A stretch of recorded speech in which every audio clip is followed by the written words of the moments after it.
여러분 안녕하십니까? 법률정보쇼 한문철 변호사입니다. 얼마 전에 충남 아산에서 큰 교통사고가 있었습니다. 국도에 개가 있다는 거예요. 개가 목줄에 묶인 채 개가 있어서 다른 자동차들한테 위험이 되니까 이 개를 빨리 포획해 주세요 라는 신고가 들어왔습니다. 그래서 119 구급대원들이 출동을 했죠. 출동을 해서 소방차, 큰 차예요. 큰 차를 도로 3차로에 세워두고 그리고 그 옆에서 차 옆에서 장비를 이제 꺼내서 정리하던 중에 그때 뒤에서 큰 트럭이 25톤 트럭이 들이받아서 앞에 있던 소방차 80여 미터를 밀고 갔습니다. 그 사이에 그 옆에 있던 아주 젊은 여성 소방원, 여성 소방대원 3분의 고귀한 목숨을 앗아갔는데요. 그 사고의 원인에 대해서 살펴보도록 하겠습니다. 정확히 왜 사고가 일어났는지 아직까지 수사 중에 있습니다만은 그러나 하나로 정리할 수 있습니다. 앞을 안 본 거죠. 아침 시간이었어요. 환한 시간이었어요. 앞에 소방차가 있습니다. 서 있습니다. 빨간 소방차, 큰 소방차가 서 있습니다. 그런데 그 소방차를 충격하고 브레이크도 잡지 못하고 80m를 밀고 갔다는 것은 트럭 운전자가 앞을 보지 않았다는 거죠. 앞을 봤으면 앞에 차가 서 있으니까 1차로, 2차로도 있어요. 그쪽으로 피해갈 수 있는데 왜 못 피해갔느냐. 한마디로 얘기하면은 전방주시 태만입니다. 전방, 앞쪽이죠. 주시. 주의 깊게 잘 살펴야 되는데 태만, 그러지 못했다.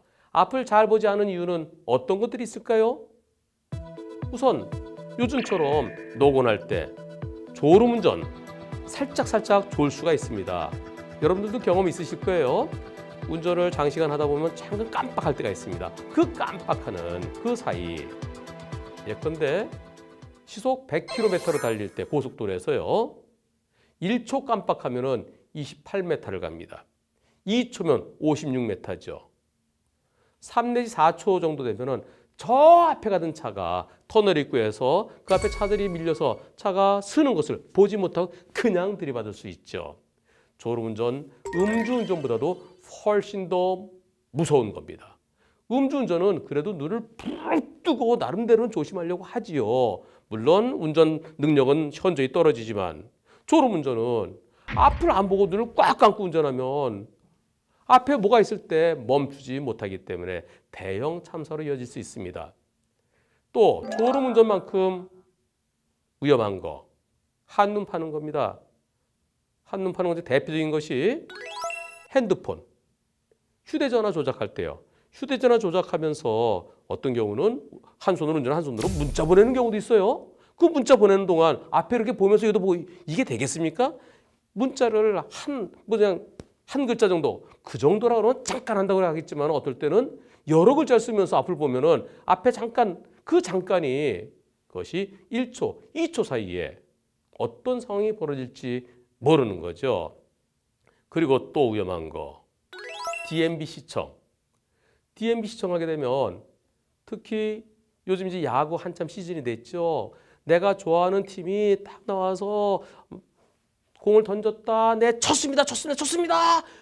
친 공이 홈런인지 파울인지 그거 날아가는데 몇 초 걸립니다. 으아! 하는 순간 앞을 안 보고 DMB 보다 보면은 으악 하다가 으악으로 이어질 수가 있는 거죠. 따라서 운전할 때는 앞을 봐야 됩니다. 운전의 가장 기본은 앞을 잘 보는 겁니다. 앞을 잘 보고 그리고 앞에 가는 차와의 안전거리를 충분히 유지하고 그리고 과속하면 안 되는 거죠.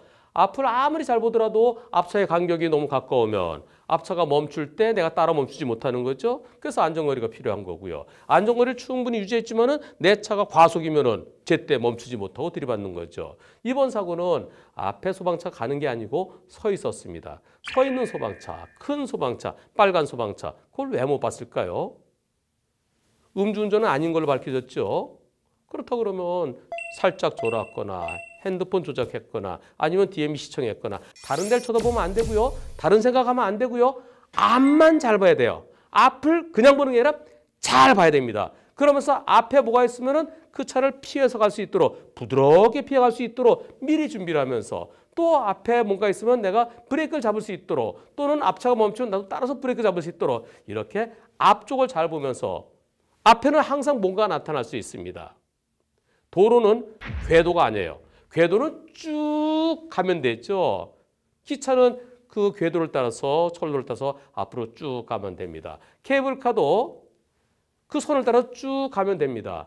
앞과 뒷차의 간격만 유지해주면 사고가 나지 않습니다. 하지만 도로는 기차놀이가 아니죠.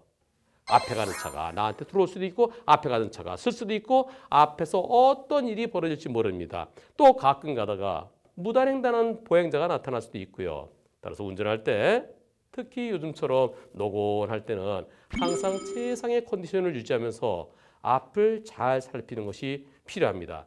앞을 잠깐 보지 않아서 그 몇 초죠, 몇 초간의 방심으로 인해서 그 운전자 3명의 목숨을 앗아갔으니 구속돼서 재판받으면은 아마 실형, 금고 4년 전후 어쩌면은 교통사고 처리 특례법에 정해져 있는 최고 높은 게 5년인데요. 5년형까지도 가능할 수 있습니다. 따라서 여러분들 운전하실 때 다른 생각하지 마시고요.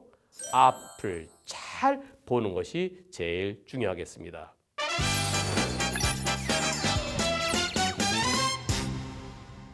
오늘 주제의 키포인트는 운전할 때는 딴 생각하지 말아라. 오로지 운전만 생각해라. 운전만 생각할 때 제일 중요한 것은 앞을 잘 보는 겁니다. 앞으로 갈 때는 앞을 잘 보고요. 내가 옆으로 갈 때는 옆을 보고요. 후진할 때는 뒤를 보는 것. 그것도 그냥 보는 것이 아니라 잘 봐야만 되겠습니다. 그리고 과속하면 안 됩니다. 과속하면 앞을 잘 보더라도 피할 수 없기 때문입니다. 지금까지 법률정보쇼 한문철 변호사였습니다.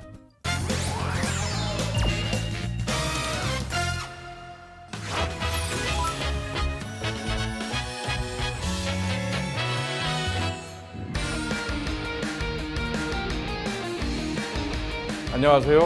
법률정보쇼 이성환 변호사입니다. 자, 이번 시간에는 손해배상 청구권에 대해서 살펴보겠습니다. 어떤 자가 타인에게 손해를 주는 위법한 행위로서 가해자에 대하여 피해자의 손해를 배상시키는 제도입니다. 기본적으로는 과실 책임에 따라서 책임을 지게 되고요. 자기 책임의 원칙을 적용하게 됩니다. 그런데 책임을 지움에 있어서 과실이 없는 경우에도 책임을 지우는 경우도 있는데요. 자동차 사고의 경우에는 운행자, 소유자에게 무과실 책임을 지우는 경우도 있고요. 근로기준법상의 산업재해에 대해서 또한 무과실 책임을 지우는 경우도 있습니다. 그러나 이것은 예외적인 경우이고요. 우리 민법 제750조에 규정되어 있는 고의 또는 과실이 있어야 책임을 지게 됩니다.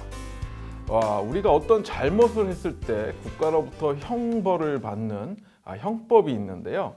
이 형법에서는 고의에 대해서 처벌을 하게 되고 과실의 경우에는 예외적인 경우에만 처벌을 하게 되는데요.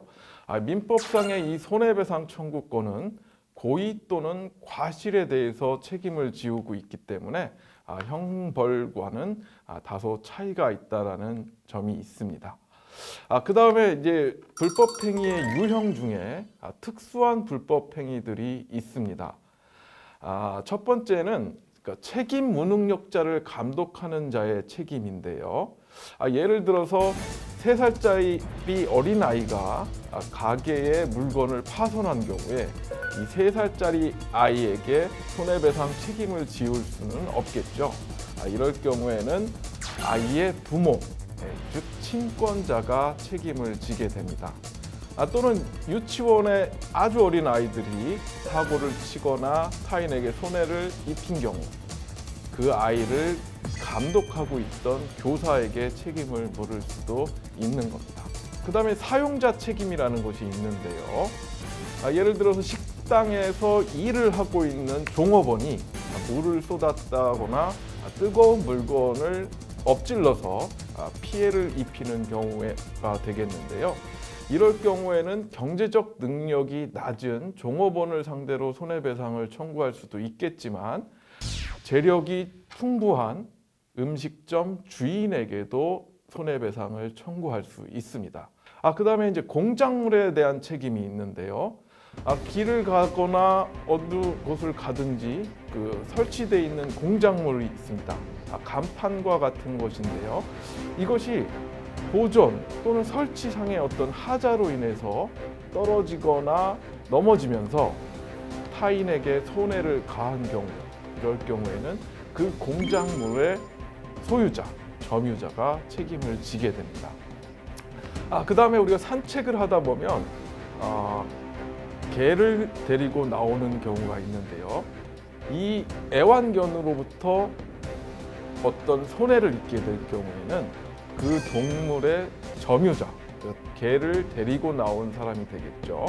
그 사람에게 손해를 청구할 수가 있습니다. 자, 손해배상은 어떤 식으로 이루어지느냐? 금전배상이 원칙인데요. 명예훼손의 경우에는 특식이 있어서 명예를 회복하기 위해 적당한 조치를 요구할 수도 있습니다. 자, 그러면 이 손해는 어디까지 배상받을 수 있을까요? 자, 우리 판례는 상당한 인과관계가 있는 범위를 들고 있는데요. 말이 좀 어렵죠. 그러나 일반인의 건전한 상식에 비추어 봐서 이 정도까지 손해가 발생할 것이다 라고 생각하는 범위가 손해배상의 범위가 되겠습니다. 주로는 재판관의 판단이 많이 영향을 미치게 되겠죠. 자, 구체적인 손해에 대해서 한번 살펴보겠습니다. 먼저 재산적인 손해가 있을 수 있겠죠. 첫 번째로 드는 것은 내가 어떤 사람으로부터 가해를 당해서 며칠간 병원에 입원하게 되면 그 입원한 기간 동안은 일을 할 수가 없지요. 그 일을 하지 못함으로 인해서 내가 입은 소득의 멸실, 이것을 법적으로는 일실소득이라고 하는데요. 이러한 일실소득에 대해서도 청구를 할 수가 있고, 그다음에 적극적인 손해가 있겠죠. 장례비나 치료비, 직접 들어간 이 돈들도 청구가 가능합니다. 그런데 이 돈을 전부 다 받는 것은 아니고요.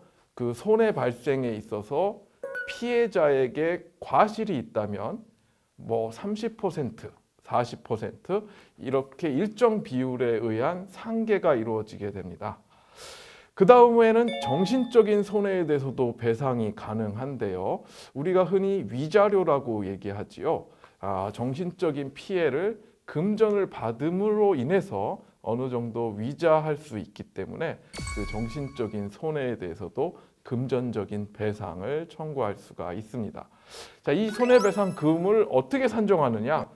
주로 부상의 정도라든가 피해의 정도를 감안해서 법관의 자유재량으로 선정되게 됩니다. 그런데 이렇게 손해배상액이 산정이 됐다고 해서 이것을 100% 받을 권리가 있는 것은 아니고요.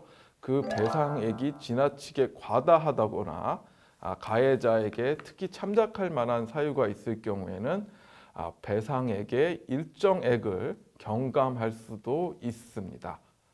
자, 이 손해배상 청구권에 있어서 한 가지 유념하셔야 될 것은 소멸시효 기간이 규정되어 있다는 겁니다. 법에서는 안 날로부터 3년, 있은 날로부터 10년이라는 규정이 있는데요. 내가 어떤 사람으로부터 가해를 당해서 치료비 등의 피해가 발생했다면 그 발생한 날로부터 10년 내에 이 손해배상 청구권을 행사해야 되고요. 그 손해를 안날, 그러니까 가해자와 피해 사실을 안날로부터 3년 내에 청구를 해야 합니다. 우리가 보통 폭행이라든가 이런 위법행위를 당했을 때 제일 먼저 하는 것이 형사고소인데요. 이 형사고소를 하고 나서 소멸시효 기간이 진행되는 것을 간과하고 있다가 막상 가해자가 형사처벌을 받은 후에도 소멸시효 기간이 진행돼서 청구를 못하는 경우도 생깁니다. 이런 점을 잘 유념하셔야 되겠습니다.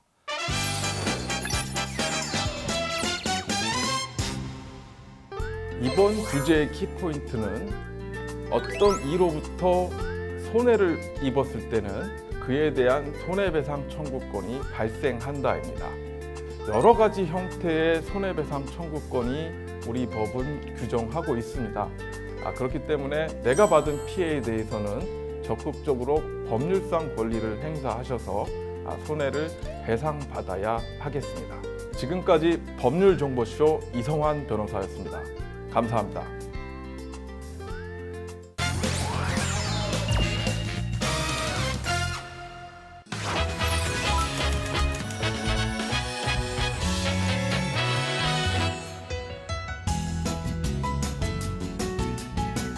안녕하세요. 법률정보쇼의 곽난주 변호사입니다. 오늘은 여러분과 피해사실 공표제에 대해서 알아보도록 하겠습니다. 유명 연예인이나 정치인이 수사 대상이 되었을 때 범죄 사실, 또 수사기관의 소환 일정 등 모든 수사 상황이 실시간으로 언론에 보도가 됩니다. 또 경찰이나 검찰에서도 수사 결과 발표라는 형식을 빌어서 보도자료를 배포하거나 아예 기자들을 불러서 공개적으로 특정인의 범죄 사실을 공개하고 있습니다. 일반인의 입장에서는 우리가 궁금한 사항을 즉시 알 수 있다는 점에서 장점이 있지만 당사자 입장에서 생각해 보면 아직 유죄에 확정이 되지도 않았는데 이미 사회적으로 범죄자로 낙인 찍히는 그런 고통을 당하게 됩니다. 더욱이 피의자가 수사기관에서 억울함을 호소하거나 혹은 나중에 재판에서 무죄를 선고받더라도 이미 그들이 입은 정신적, 물질적 고통은 회복할 수 없는 경우가 아주 많기 때문에 과연 현재와 같은 이런 관행이 타당한 것인가 하는 생각을 해보게 됩니다. 자, 우리 형법에는 126조에 피의사실 공표제가 규정되어 있습니다. 검찰, 경찰, 기타 범죄 수사에 관한 직무를 행하는 자 또는 이를 감독하거나 보조하는 자가 그 직무를 행함에 있어서 알게 된 피의 사실을 공판 청구 전에 공표한 때에는 3년 이하의 징역 또는 5년 이하의 자격정지에 처한다 이렇게 되어 있습니다. 일단 법정형에 벌금형이 없기 때문에 유죄가 인정되면 최하 집행유예 선고를 받게 되는 중한죄입니다. 자, 그렇다면 어떤 사람들이 처벌의 대상이 되는 걸까요? 이 죄로 처벌받을 수 있는 사람은 검찰, 경찰, 기타 범죄 수사에 관한 직무를 행하는 자 또는 이를 감독하거나 보조하는 자에 해당이 됩니다. 구체적인 예를 들어보면 검사나 검찰 수사관 또는 직접 수사를 담당하는 경찰관 또는 노동사건이나 소방사건 또는 관세사건 등 특별한 경우에 한해서 수사권이 주어지는 공무원 그리고 이들을 감독하는 상사 또 이들의 일을 돕는 동료 직원들이 해당이 됩니다. 자, 그럼 공개적으로 알리면 안 되는 내용이 뭘까요? 우리 형법에 나타난 바로는 이분들이 그 직무를 행함에 있어서 알게 된 피의 사실입니다. 따라서 검찰이나 경찰에 근무하더라도 그 업무와 상관없이 일반인들처럼 수사 외의 방법으로 알게 된 경우에는 다른 죄가 성립하는지 여부는 별개로 하고 이 죄는 성립하지 않게 됩니다. 자, 그러면 언제 말하는 것이 처벌 대상이 될까요? 이 죄가 성립하려면 공판 청구 전에, 즉 재판을 청구하기 전에 공표를 해야 합니다. 따라서 재판 청구 이후에 공표한 것은 이 죄에 해당이 되지 않습니다. 그래서 요즘 검찰에서는 기소 직후 또는 기소와 동시에 수사 결과를 발표함으로써 위법성 여부에 대한 시비를 피해가고 있습니다. 저는 개인적으로 경찰에서 검찰로 사건을 송치하면서 중간 수사 결과 발표라는 것을 하고 있는데요. 국민의 알 권리 보장이라는 측면에서는 위법성이 없겠지만 피의사실 공표제라는 측면에서만 본다면 신중하게 접근해야 할 관행이라고 생각을 합니다. 이 수사기관의 수사 결과 발표에 대해서는 명백히 피의사실 공표죄에 해당하기 때문에 이런 관행을 아예 금지시켜야 한다고 주장하는 측면이 있고요. 또 국민의 알 권리를 충족시키기 위해서는 수사 단계에서도 피의사실이 공개돼야 하기 때문에 오히려 피의사실 공표죄를 폐지해야 한다 이렇게 주장하는 측도 있습니다. 자, 그럼 우리는 무엇을 보호하기 위해서 이 피의사실 공표 행위를 처벌하는 것일까요? 이 죄의 존재 이유는 피의자의 인권을 보호하고 무죄 추정의 원칙을 실현하고자 하는 겁니다. 수사 단계에서 이미 그 언론에 보도가 되면 그 당사자는 회복하기 어려운 상처를 입게 됩니다. 또 요즘처럼 인터넷이 발달해서 모든 것이 공개되고 숨을 구석이 없는 사회에서는 그 가족들까지도 신상털이를 통해서 고통을 당하게 되죠. 이 형사소송에서 가장 중요한 원칙 중에 하나가 바로 무죄 추정의 원칙입니다. 우리 헌법 제27조 4항에도 규정이 되어 있는데요. 재판을 통해서 유죄로 확정이 될 때까지는 무죄로 추정된다는 것입니다. 그런데 만약 재판 청구 전에 피의 사실이 공개되면 무죄 추정이 아니라 사실상 유죄로 추정되는 여론이 형성되기 때문에 이로 인한 피의자의 인권이 침해되는 것을 방지하기 위해서 이 죄가 존재하는 겁니다. 그렇다면 피의 사실의 공표 행위는 모두 처벌돼야 할까요? 현실적으로 전직 대통령이나 유명 정치인에 대한 수사 상황에 대해서 국민들은 기소 전이라도 신속하게 알고 싶어 합니다. 이처럼 국민의 알 권리를 충족하기 위해서 예외적으로 공익적 목적으로 또 객관적인 자료에 근거해서 공정하고 정확한 내용을 발표할 경우에는 피의자의 인권을 침해할 의도보다는 국민의 알 권리 보장이라는 공익을 위한 행위이다. 그래서 위법성이 없다라고 판단하는 것이 판례의 태도입니다. 요즘은 공개 수사 형식을 통해서 범인을 검거하는 경우가 적지 않습니다. 이 또한 기소 전의 피의 사실을 언론에 공개할 수밖에 없는데요. 이 경우에도 피의자의 인권 침해보다는 범인의 신속한 검거라는 공익적 목적을 위한 행위이므로 위법성이 없다고 봐야 하겠죠. 그렇지만 피의사실 공표죄가 엄연히 형법에 존재하는 이상 국민의 알 권리 충족이라는 측면보다는 피의자의 인권 보장과 또 무죄 추정의 원칙이 우선적으로 보호될 수 있도록 기소 전에 피의 사실을 공개하는 것은 예외적으로 허용되어야 할 것입니다.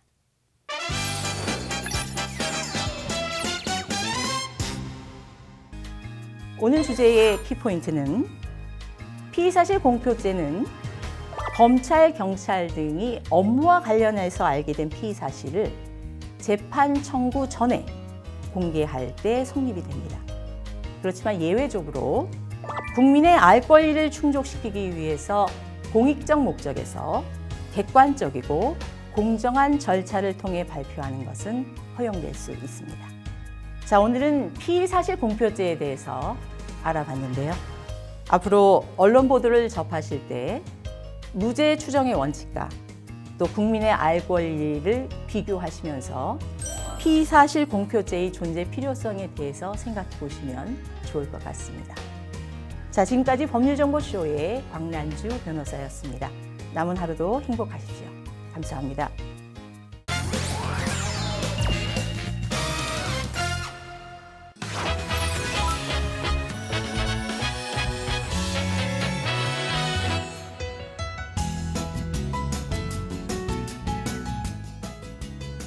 안녕하세요. 법률정보쇼 이인철 변호사입니다. 지난 시간에 우리나라에서 과연 이혼은 어떻게 될까 알려드렸는데요. 오늘은 이혼할 때 여러분은 가장 중요한 문제가 뭐라고 생각하세요? 많은 분들이 재산을 많이 받아야 된다, 상대방을 좀 많이 공격해야 된다 이렇게 이제 얘기하시는 분이 계신데 제가 생각하기에는 이혼에서 가장 중요한 것은 바로 자녀 문제라고 생각합니다. 그래서 이번 시간에는 자녀에 대해서 이제 설명을 드릴 텐데요.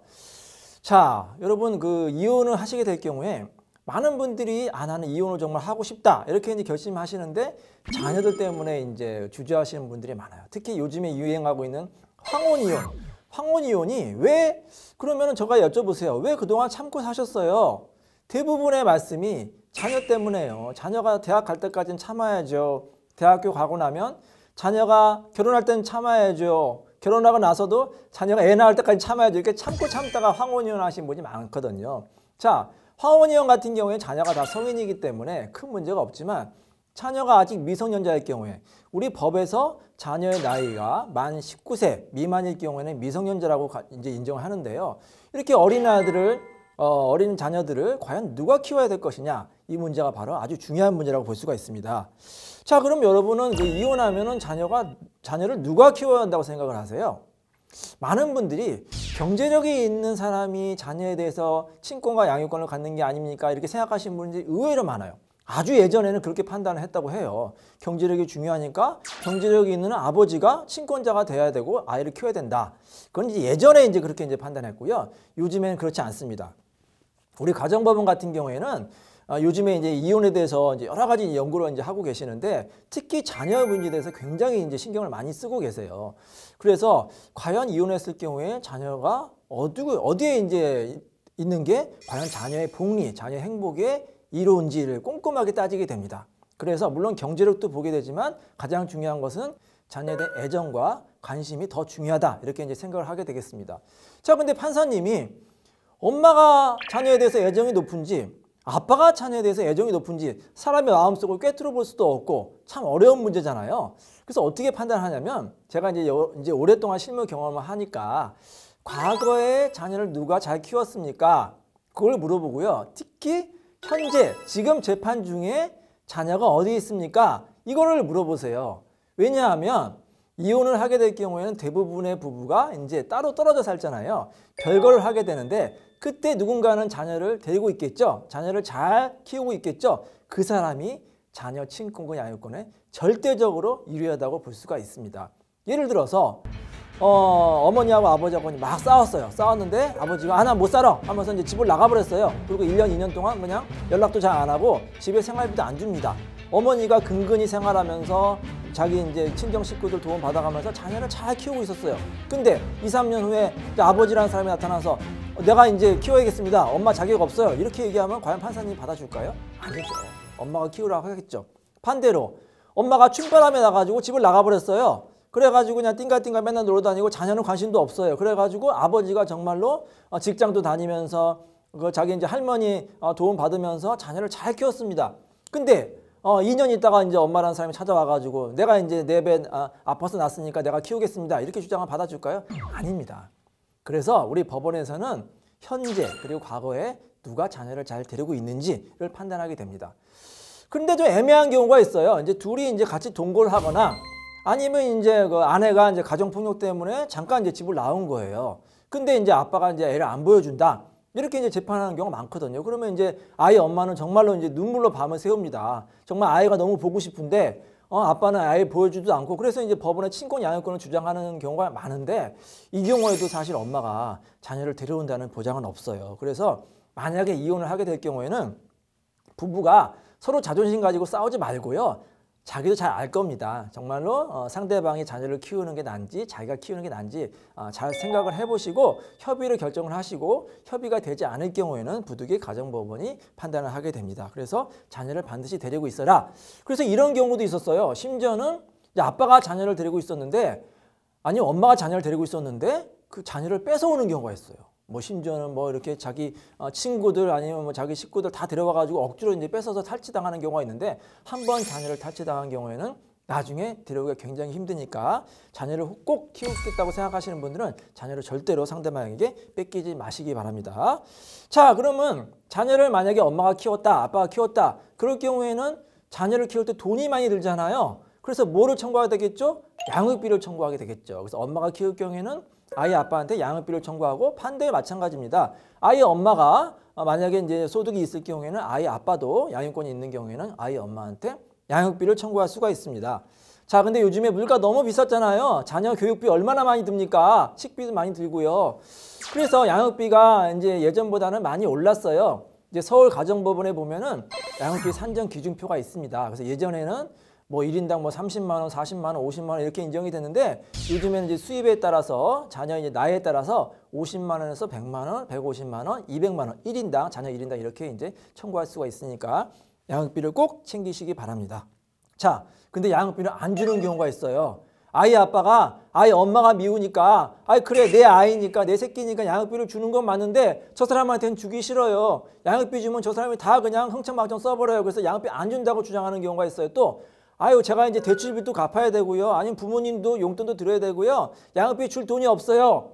이렇게 이제 버티는 경우가 많은데 그렇지 않습니다. 자녀 양육비는 1차적으로 지급을 해야 되는 거예요. 우리 법원에서도 그거를 강조하고 있습니다. 당신 사정 어려운 거 알지만 그래도 자녀에게 들어가는 거니까 다른 것보다 1차적으로 양육비를 지급하시오. 이렇게 이제 판결문을 이제 내리거나 아니면 조정 결정문을 내리게 되겠죠. 아니면 협의원 할 경우에도 이제 조소에 기재가 되면 그거에 대해서 강제 집행을 할 수가 있습니다. 그 상대방이 양육비를 지급하지 않을 경우에는 재산을 찾아가지고 압류를 할 수도 있고요. 아니면 직장을 다니면은 직장 월급에다가 압류를 할 수 있고 자동이체처럼 꼬박꼬박 신청할 수도 있어요. 아니면 일시금으로 청구할 수도 있고. 근데 안타까운 것은 상대방이 자녀 양육비 주기 싫어가지고 직장도 그만두고 도망 다니는 경우가 있어요. 이럴 경우에는 사실 받기가 어렵습니다. 물론 법적으로는 뭐 감치명령, 뭐 구속까지 할 수 있는 제도가 있지만 실무적으로는 굉장히 그걸 강제하기 어려우니까 반드시 양육비는 꼭 준다 이렇게 생각을 하시고 누구를 위해서도 아니고 자신과 자신의 자녀를 위해서 준다 이렇게 이제 생각을 하시기 바랍니다.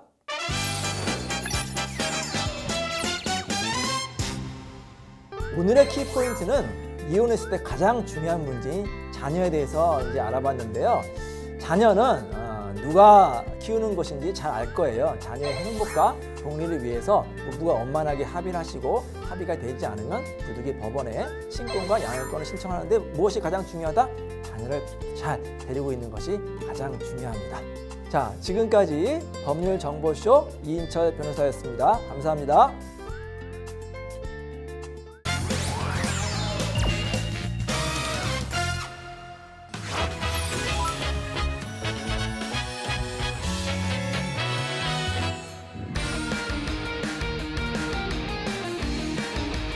안녕하십니까. 법률정보쇼 최광석 변호사입니다. 오늘은 불법 건축물을 거래할 때 어떤 법률적인 문제가 생기는지 말씀을 좀 나눠보겠습니다. 우리가 불법 건축물을 거래하게 되는 경우도 참 많이 있습니다. 해당 건축물이 불법적인 부분이 있다라는 부분을 잘 알고 이것을 인정하면서 거래했다면 민사적으로는 아무런 문제가 없습니다. 실제로 불법 건축물인 줄 알면서 거래가 많이 일어나고 있습니다. 왜냐하면 바로 수익률 때문이죠.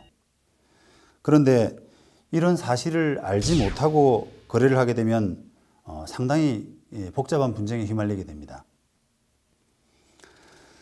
보통 불법 건축물은 해당 관청에 적발이 된 다음에 그 건축물 대장에 명기되는 것이 일반적입니다. 그래서 적발 이전에는 이 공무상으로 건축물 대장상으로 확인하는 것은 어렵습니다. 해당 건물이 불법적으로 시공된 불법 건축물이라는 사실을 알지 못하고 거래를 했다고 하더라도 실무상으로는 다르게 인정될 가능성이 있습니다. 예를 들어서 이미 건축물 대장상에 불법 건축물이라는 표기가 당연히 올라와 있다라고 하게 되면은 법원 입장에서는 그 건축물 대장을 다 보고 거래를 했다라고 생각을 하기 때문에 그 사람은 불법 건축물이라는 사실을 알았을 것이다 라고 판단할 수밖에 없게 됩니다.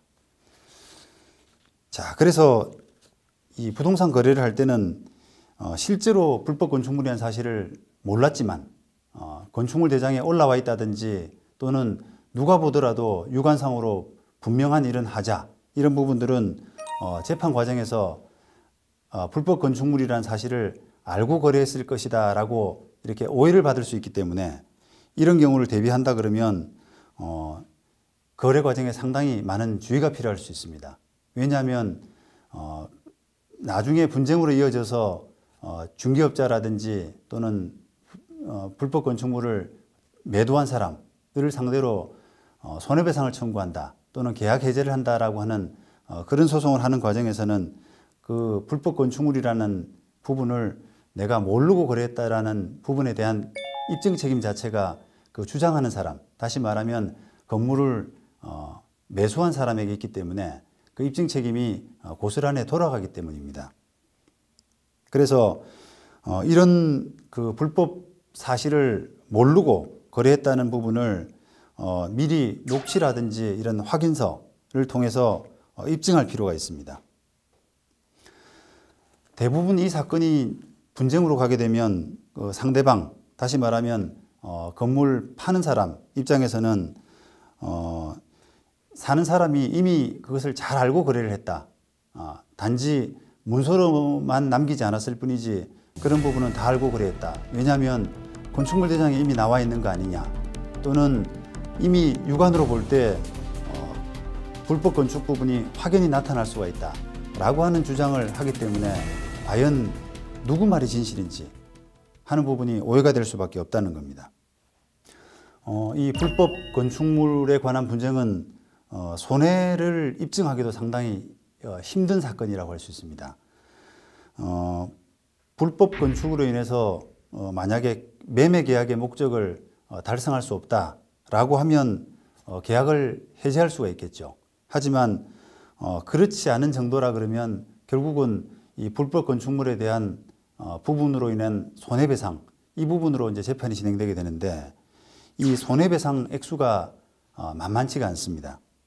만약에 그 어떤 불법 건축물의 일반적인 분쟁은 이 불법 건축물을 뜯어내게 되는 관청의 적발에 따라서 그 불법 건축물 부분을 뜯어내게 되는 그런 분쟁으로 이어지게 되는데 그 뜯어내는 그 철거 비용 이런 부분들은 충분히 보상받을 수가 있지만 뜯어내서 그 건물의 가치가 하락되는 부분 이런 부분들까지 손해를 배상받기 위해서는 상당히 많은 어떤 입증이 필요하다고 할 수 있습니다. 돈도 많이 들 뿐더러 실제 과연 그런 입증이 가능할 수 있느냐라고 하는 부분도 실무상으로는 굉장히 어려운 부분입니다. 임대차의 경우에도 상당히 분쟁 해결이 어렵게 될 수가 있는데요. 임차인이 손해배상을 받기 위해서는 과연 그 불법 건축물 철거로 인해서 어느 정도 이 면적이 줄어드느냐, 또 그에 따르는 영업 손실이 어느 정도 되느냐, 이런 부분들까지 모두 입증해야 되기 때문에 실무상으로는 배상받기가 쉽지가 않습니다. 결국 이런 점을 고려한다면 가급적 불법 건축물은 거래를 좀 자제하시는 것이 좋을 것 같고, 만약에 부득이하게 거래를 하신다라고 하게 되면 그로 인해서 발생할 수 있는 여러 가지 그 손해 또는 그 피해 액수 이런 부분들을 미리 합의해 두시는 것이 향후의 분쟁을 좀 예방할 수 있는 그런 방법이 될 수가 있습니다.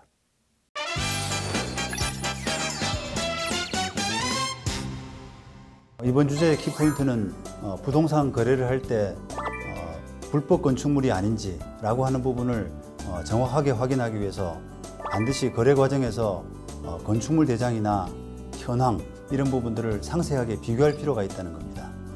만약에 불법 건축물이라고 하는 부분이 확인하게 된다면 나중에 그 부분을 적발이 될 경우에 어떻게 처리를 할 것인지, 예를 들어서 얼마의 보상을 할 것인지 하는 부분을 정확하게 사전에 합의하시는 것이 분쟁을 예방하는 방법일 수가 있습니다. 이상으로 법률정보쇼 최광석 변호사였습니다.